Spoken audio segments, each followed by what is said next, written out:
that hosted us. And they go overboard to give you too much food, is that right? They sure do, and the food is awesome. The Palestinian food is it's very good. It's healthy too. It's good for you. So you were in the Haitian, and you used that as a base. And what other places did you see on the West Bank? Well, we visited a town called Be'ilin, which is it's a small farming community which is located close to where the Israelis have built the wall. In fact, we were told that about 60% of the farmland from the town was taken in order to put the wall through there. And that in that area, it's basically a electrified fence and with like a no man's land in between. And every week there, they have a protest against the separation wall. It's a nonviolent protest. It was started by villagers there about 4 years ago, and it's become.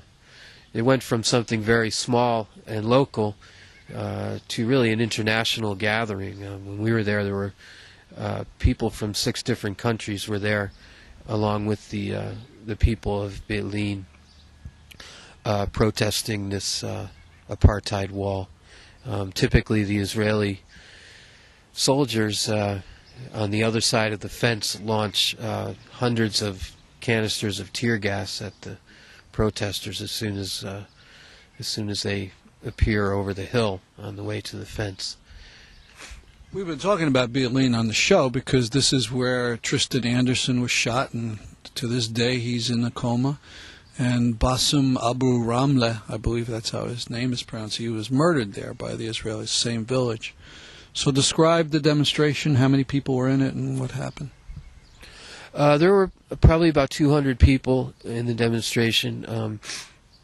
The Palestinians mostly up front, and they had asked for the international folks to stay close to them, with to provide the protection of having internationals there. And we just gathered in the center of the village, and then headed out on we marched out to the fence, and I guess we were maybe a couple or 300 yards from the fence when the Israeli soldiers started launching these tear gas canisters into the crowd, and kind of split the crowd up a little bit. Some folks stayed back, and others made their way closer to the fence. Eventually, it became a little chaotic with the tear gas sort of blowing here and there.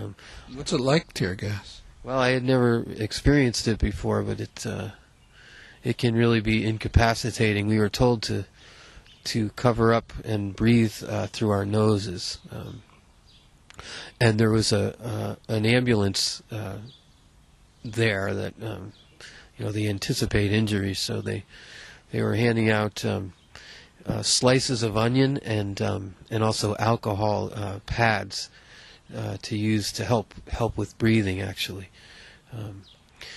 And so once you get the hang of it, you could kind of dodge the clouds of tear gas moving around. Although there were a couple of injuries. There was a young teenager that was hit with a rubber bullet, and then one of the men that hosted us that day, his name is Ayad. His eye was injured. I mean, he's an amazing guy. He's injured every week practically. When we were there in 2007, I mean, he was just covered with blood from someone who had been injured that he had transported. These These are very courageous people, and the families. They deal with this stuff every week, and I was amazed at their courage and their patience. They keep plugging away at what seems like a mountain of injustice that they deal with on a daily basis, and they they keep resisting it, and they show incredible courage and patience. So it was really inspiring to be with them. And we after the protests, we were really pressed to spend the day with them. We had plans to go elsewhere, but they were so hospitable. And in fact, it was Bassem's family that hosted us and cooked a meal for us. We had a real experience of Palestinian hospitality there, and it was like nothing I'd ever experienced before. It was really something. I have to make one correction, not to what you said, but what I said. It occurs to me Tristan Anderson wasn't shot in that village. It was in Ne'elin, which is on another side of Ramallah. I mean, there's various nonviolent protests going on all the time, and you don't hear that. You just hear Palestinian terrorists and so on. Another thing that occurs to me, you left, or you entered just about the time the Pope left. Were you discussing his visit to any extent, or were people discussing what had happened? Well, it was a bit of a topic of discussion. Most of the common folk were a little inconvenienced by the Pope's visit. I don't think that the Pope really said or did anything that was earth-shattering or particularly helpful to the Palestinian cause. But the local folks were their lives were a bit more interrupted than usual. Usually it's just checkpoints and all, and the daily hassles. But there were a lot of streets closed off for the Pope's visit and all. So. And I saw you had some photos of Aida Camp where the Pope did visit for a bit. Yeah, excuse me. There was a platform that was built really in the shadow of the separation wall, and just across the street from the Aida refugee camp, and the Pope was scheduled to speak there. And of course, the Palestinians were very much hoping that would be a venue for the Pope to appear.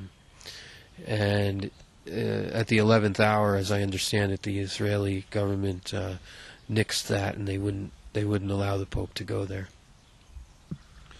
Hebron, down in the south, what was that like? Well, Hebron is a very contentious place. There's been a lot of destruction there, a lot of land confiscation, and there's a lot of Jewish settlements there. We visited a wonderful organization that's working to restore a lot of buildings there in Hebron. We also, on the outskirts of the city, are lots of farms, and we spent a good part of a day with a family that's been severely hassled by the Israelis. I mean, they've had most of their land confiscated, and the water shut off, and they're unable to grow crops currently, and they're really in a crisis. Pretty much everywhere we went in the West Bank, it was a recurring story, a recurring theme of in all various ways, some very overt and some insidious. The Palestinians are being told in no uncertain terms that they should leave, that they should give up their lands, and in many cases we're talking about ancestral lands, places where literally for hundreds of years families have dwelt in these various parts. And you have some photos of Silwan near Jerusalem and housing demolitions that are being threatened. What's that about? Yeah, this is again surprising. As a Christian visiting. We first visited the old city of Jerusalem, and walked in places where Jesus walked. But if you could throw a rock from there down the hill to this neighborhood called Silwan, where currently there are 88 homes in this neighborhood that are under order to be demolished. And this is again